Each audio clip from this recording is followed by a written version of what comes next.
여러분, 사람들을 불행하게 만드는 요소들이 참 많이 있지요. 어떤 사람들에게는 뜻밖의 알 수 없는 질병이 찾아와서 참 고통스럽게 하기도 하고, 또 어떤 사람에게는 생각하지도 못했던 재난들이 찾아와서 많은 삶을 어렵게 하는 그런 일들도 생길 수 있거든요.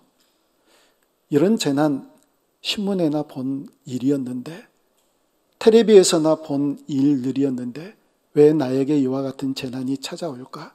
그렇게 생각할 만한 일들이 왜 우리 인생 가운데 없겠습니까? 아마 있을 거예요. 또 어떤 사람에게는 가난이 대물림되고 아무리 노력하고 있어도 이 가난이 해소되지 않는 그런 힘들고 어려운 인생을 또한 살아갈 수 있거든요. 그래서 이런 것들 때문에 야, 참 불행하다라고 생각되는 인생들이 있을 거예요. 여러분, 그런데 정말 불행한 인생이 있을 수 있거든요. 그건 다름 아닌 이방 종교를 믿고 살아가는 사람들이요. 거기가 구원이 없는데 구원이 있다고 착각하며 이방 종교를 믿고 따라가는 사람들. 여러분, 정말 그것이 진리인 것 깨닫지 못한 채 살아가는 이 사람들, 여러분 얼마나 불쌍하고 불행한 인생인가요? 아니, 먹고 살 것 넉넉하니까 그건 괜찮은가요? 그렇지 않잖아요. 정말 그건 불행한 인생일 수밖에 없거든요. 사람들이요, 어떻게 신을 섬기느냐면 그 신이 선포하면서 내가 너희들을 구원해 주겠다. 그러니 너희들은 나를 믿어라. 한마디도 한 적이 없어요. 그럼에도 불구하고 그 신이 나를 구원해 줄 거라고 따르는 이런 불행한 인생들이 있다고요. 얘기하지도 않았는데, 구원해 주겠다고 얘기하지도 않았는데, 너희들 나를 섬겨야 된다. 내가 너희들의 신이 되겠다. 라고 얘기한 적도 없는데 자기들이 그냥 그 신을 따르는 거예요. 여러분, 얼마나 불행한 인생입니까? 얼마나 불쌍한 인생이냐고요. 그런 이방 종교를 따르는 사람들이 있어요. 아니, 이런 사람들도 있잖아요. 나무를 뜯덕거려서 만들고, 그리고 돌을 쪼개서 만들고, 쇠를 녹여서 만들어가지고 자기들 앞에 모셔다 놓고 나를 구원해 주십시오. 이렇게 얘기를 하는 그런 사람들도 많이 있잖아요. 얼마나 불쌍한 인생인가요? 그런데 정말 전쟁이 일어나거나 재난이 일어나서 자기조차도 피해야 될 그럴 상황이 생기면 그렇게 섬기던 그 신이 자기들을 그 재난 가운데서 구원해 줘야 되잖아요. 근데 하나도 구원을 해주지를 못해요. 그러니까 오히려 사람들이 자기들이 섬기겠다고 모셔놓은 그 신, 구원해 달라고 그렇게 빌었던 그 신을 사람들이 구원해 내잖아요. 그래서 성경이 얘기하기를 나를 구원해 주리라고 믿었던 그 신을 사람들이 구원해 내느라고 사람들이 얼마나 힘이 드느냐. 아니, 짐승들도 힘이 든다. 어떻게 신을 사람이 구원해 내요? 그렇게 불쌍한 인생을 살아가는 사람들이 있다고요? 얼마 전에, 수년 전에 우리 홍중기 선교사님이 네팔로 가기 전에 네팔에 있는 어떤 선교사님이 편지를 보내왔어요. 어떤 네팔 현지인이 신을 섬기다가 30개를 그 자기 집에 있었던 모든 신상들을 다 던지고 불을 태웠대요. 그러고 나서 나는 예수님 믿겠다라고 작정을 했답니다. 그랬더니 그 다음부터 계속해서 귀신이 보이더래요. 꿈에서도 보이고 생시에서도 보이고. 그래서 선교사님에게 어떻게 하면 좋습니까? 라고 찾아갔더니 맞습니다. 귀신이 보일 수밖에 없습니다. 귀신들이 공격에 오거든요. 이제까지 귀신을 섬기다가 예수님을 섬기겠다고 그 귀신을 배반하고 나오니 그냥 가만 놔두겠어요? 가만 놔두지 않죠. 이런저런 모습으로 공격에 오니 예수 그리스도의 이름으로 그 귀신을 물리치며 승리하라고 그렇게 얘기를 해줬답니다. 여러분, 그게 이 세상 사람들의 불행한 인생이거든요. 네팔은요, 3천만의 인구가 있는데요. 신이 몇 개인지 아세요? 약 3억 개가 돼요. 3억 개. 이런 우상이 꽉 차 있는, 그런 우상에 빠져 있는 불쌍한 인생들. 내게 재난이 찾아오고 질병이 찾아오고 가난의 대물림이 계속되어져서 그것만 불행한가요? 아니요. 그건 천국 가면 될 일이에요. 그런데 이 사람들 정말 불쌍한 인생들이거든요. 또 불쌍한 인생들이 있어요. 진리가 아닌데도 그것을 진리인 것처럼 착각하며 따르는 사람들이요. 여러분, 이런 사람들이 얼마나 많은데요. 자기의 목사가 하는 얘기, 그게 진리가 아닌 것임에도 불구하고 그걸 따르는 이런 사람들, 아니 목사가 하나님을 모독했음에도 불구하고 계속해서 따르는 것은 그건 목사 아니에요. 교주거든요. 교주니까 따르는 거예요. 자기의 목사가 하나님을 모독했으면 목사를 쳐야지요. 그런데 계속해서 그 목사를 따르는 건 이건 교주니까 따르는 거예요. 이 함정에는 뭐가 숨겨져 있는지 아세요? 사람들이 그렇게 교주를 따르는 건, 그 거짓된 선지자들을 따르는 건 어디에가 함정이 있느냐면, 우리 목사님이요, 암도 고쳐요. 우리 목사님 귀신을 쫓아내요. 그러니까 굉장히 능력이 있는 것처럼, 그래서 거짓 선지자인 줄 모르고 계속 따라가는 거예요. 암도 고치고 귀신도 쫓아내고, 아니 이게 거짓된 것인지도 모르면서 쫓아간다고요.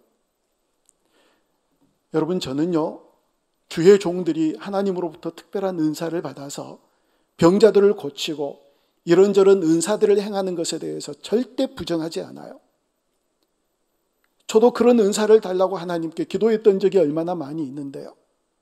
그러나 이게 정말 진짜 은사인지 거짓 은사인지를 찾아내야 돼요. 이런 깨달음이 있어야 되거든요. 이걸 분별할 줄 아는 영이 우리 가운데 있어야 돼요. 어떻게 하면 깨달을 수 있을까요? 그 은사를 행하는 사람들에게서 나타나는 열매를 보면 알아요. 열매.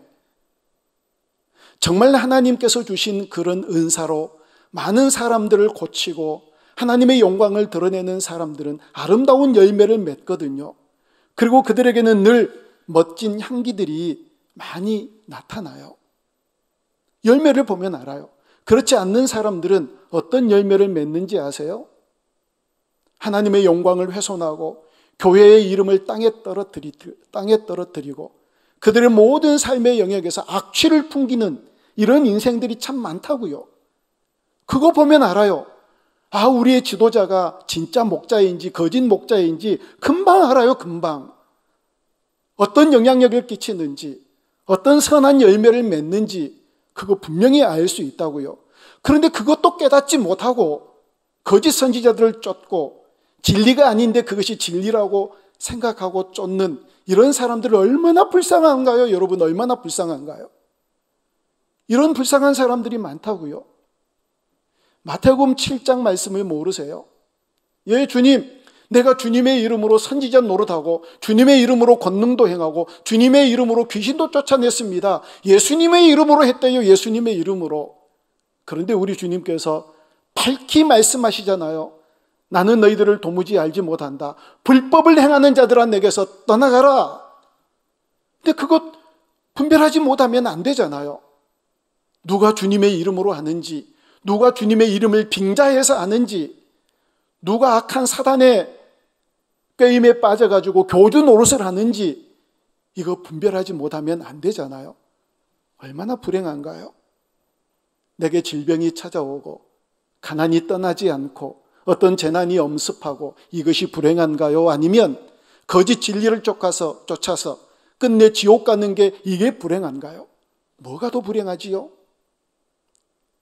그래서 정말 우리에게 깨달음이 중요하다는 겁니다. 진리를 깨닫고 정말 진리의 영을 깨닫고 참 주님을 깨닫고 살아가는 이 인생이 복된 인생이 되는 줄로 믿습니다. 우리 시선을 조금 달리 해볼까요? 엄마 아빠는 제가 신앙생활 열심히 잘하기를 원하시지요. 그럼 거기다가 공부도 잘하면 좋겠지요. 그럼 알았어요. 엄마 아빠가 그걸 원하시니까 그걸 즐거워하니까 제가 신앙생활도 잘하고 제가 공부도 열심히 잘할게요. 이런 애들 있던가요? 있으면 한번 데리고 와보세요.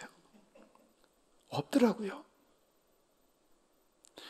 지금 부모들이 자녀들에게 어떤 존재가 되어지느냐면 부모들은요, 자녀들이 싫어하는 것만 하라고 하는 존재가 바로 부모가 되는 거예요.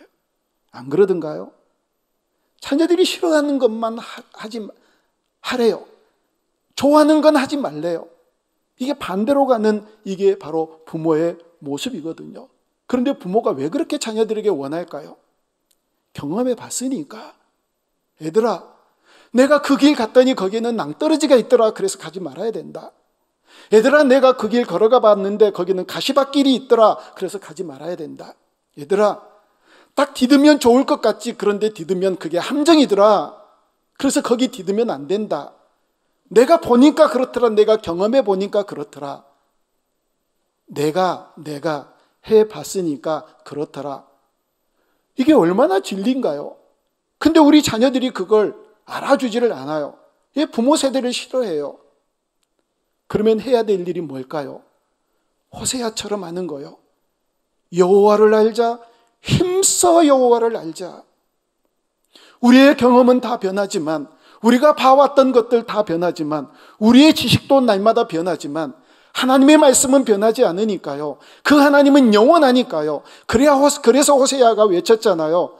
여호와를 알자. 힘써 여호와를 알자. 그분은 변함도 없으시고 그림자도 없으시니까요. 야고보서 1장 17절에서 그렇게 말씀하시잖아요. 우리 같이 한번 읽어볼까요? 시작.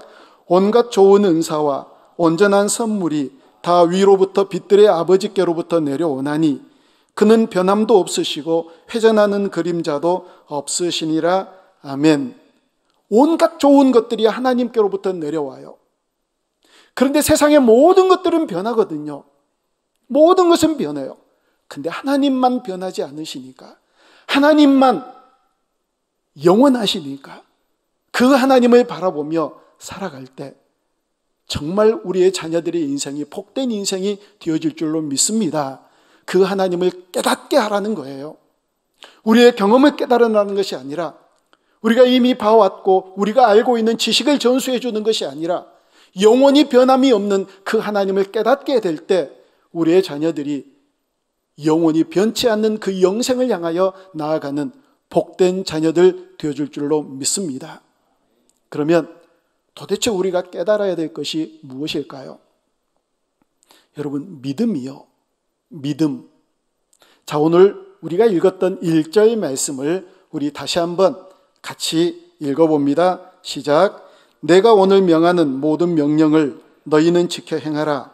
그러면 너희가 살고 번성하고 여호와께서 너희의 조상들에게 맹세하신 땅에 들어가서 그것을 차지하리라. 아멘. 여러분, 성경에 나타나는 모든 축복의 선언은요, 믿음을 전제해요. 어떤 축복을 우리에게 선포했다 할지라도 우리에게 믿음이 없으면 그 복이 우리의 복이 되지를 못해요. 공감하시죠? 다 그렇게 믿으실 거예요. 모든 축복의 선언은 믿음을 전제한다고요.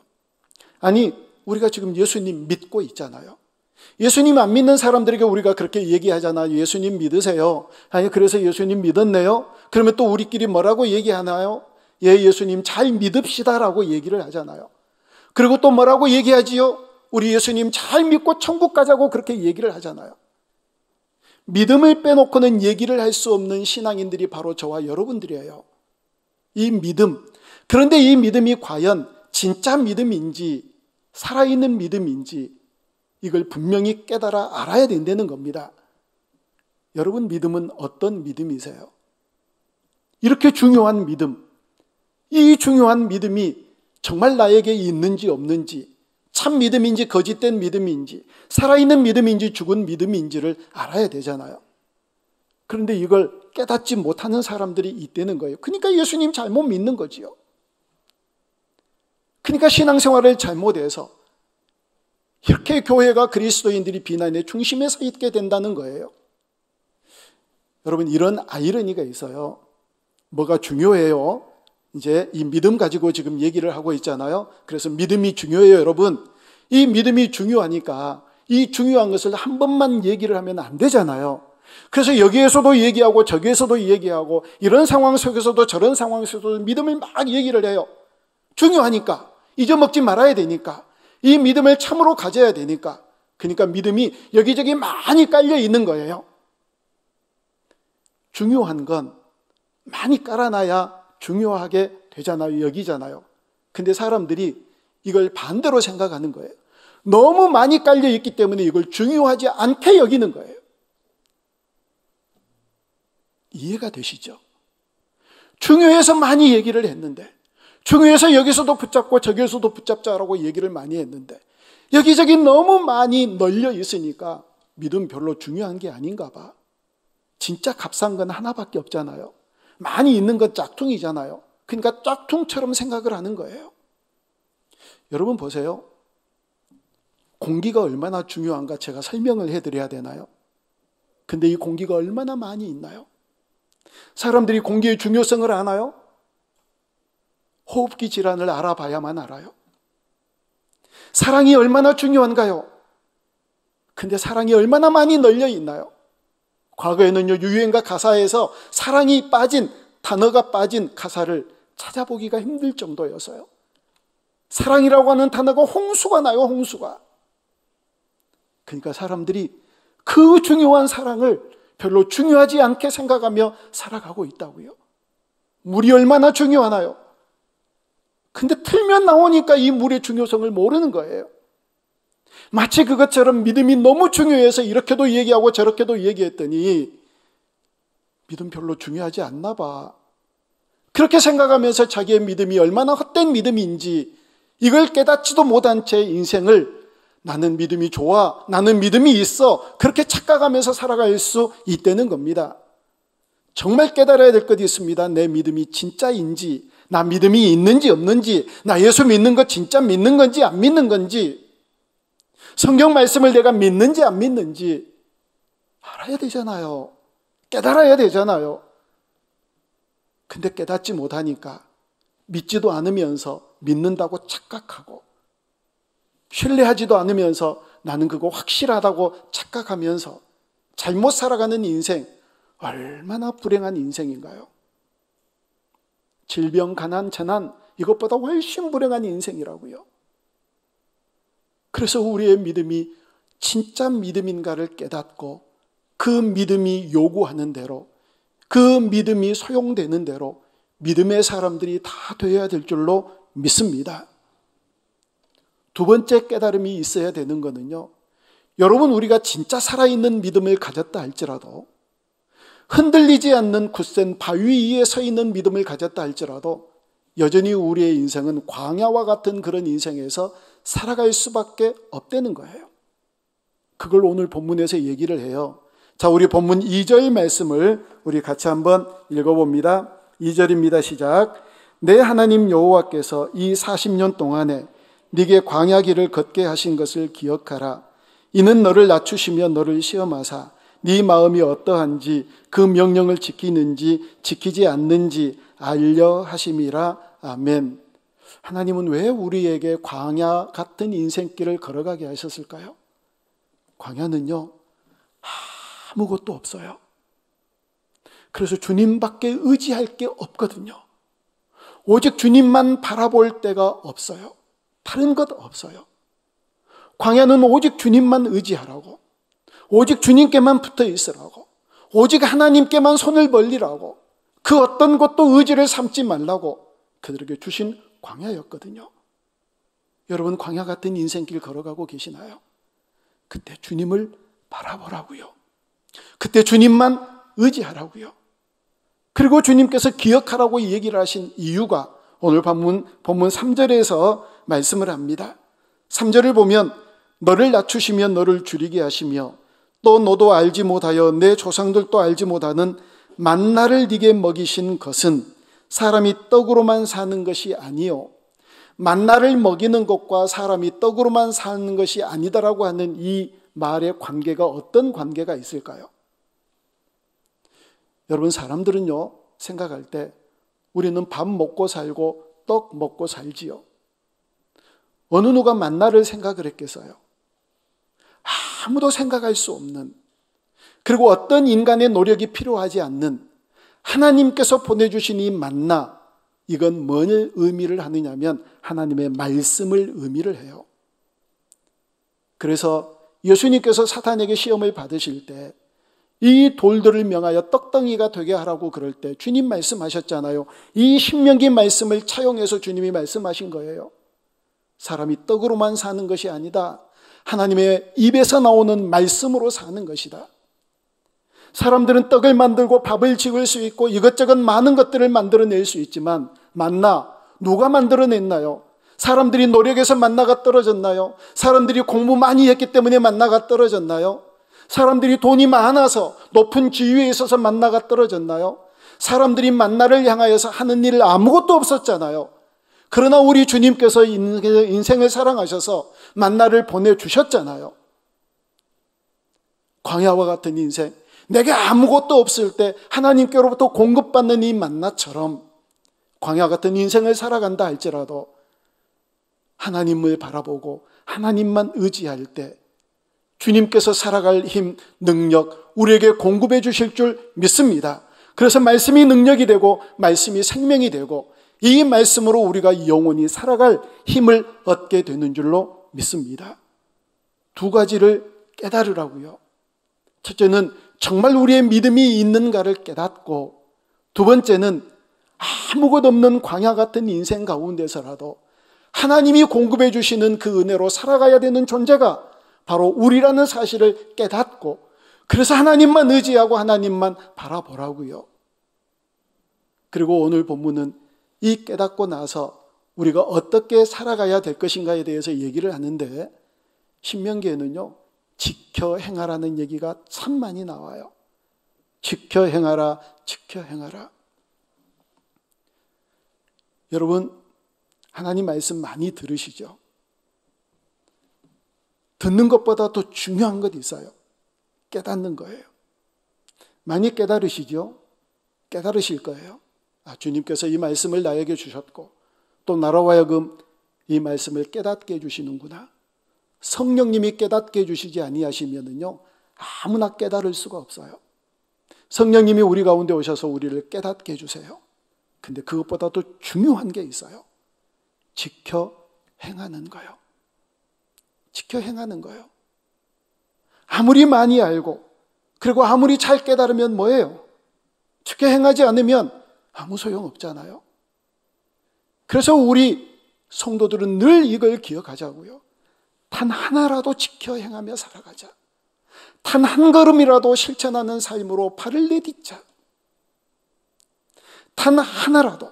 우리 주님의 모습이 얼마나 방대한가요? 우리 주님의 모습을 따라 살아가기 위해서 우리가 얼마나 많은 일들을 해야 되나요? 그러나 오늘 하루도 단 한 개의 모습이라도 우리 주님 따라서 살아가기 위하여서, 주님 본받아 살아가기 위하여서 노력하자. 지켜 행하라고 그렇게 말씀하니까요. 여러분, 그게 정말 중요한 우리의 가치가 되어져야 되거든요. 기억하십시다. 하나님의 말씀을 듣는 것 정말 중요한 일입니다. 아는 것 중요하지요. 그런데 깨달아야 돼요. 못 깨달으면 이렇게 잘못된 길로 나아갈 수 있거든요. 진리가 아닌 길, 이게 얼마나 불쌍한 일인가요? 아니, 그런 사람들, 교주를 쫓는 사람들, 진리가 아닌 이런 사람들 그렇게 열심히 쫓으면서 어떤 생각하는지 아세요? 우리들더러 잘못 가고 있다고 생각해요. 자기들이 지금 잘 가고 있다고 생각해요. 거짓 선지자들이 행하는 그 악한 것들 때문에, 그 어떤 나타나는 은사들 때문에, 그건 눈에 보이니까. 하나님은 눈에 보이지 않지만 그건 눈에 보이니까, 엄마야 암 환자가 낫네, 아이고 귀신이 쫓겨나네, 이게 눈에 보이니까 전부 다 거기에다가 마음을 빼앗기고 그 능력을 허락하시는 하나님은 안중에도 없는 거예요. 이게 도대체 뭐지요? 이게 도대체 얼마나 어리석은 인생이냐고요. 그래서 깨닫는 게 중요하다고요. 그리고 깨달았으면 그대로 지켜 행하는 인생 되어질 때 날마다 우리 주님의 선하신 인도하심 아래서 주님의 뜻을 행하며 살아가는 복된 주의 자녀들이 되어질 줄로 믿습니다. 기억하십시다. 깨닫고 지켜 행하는 것이 중요합니다.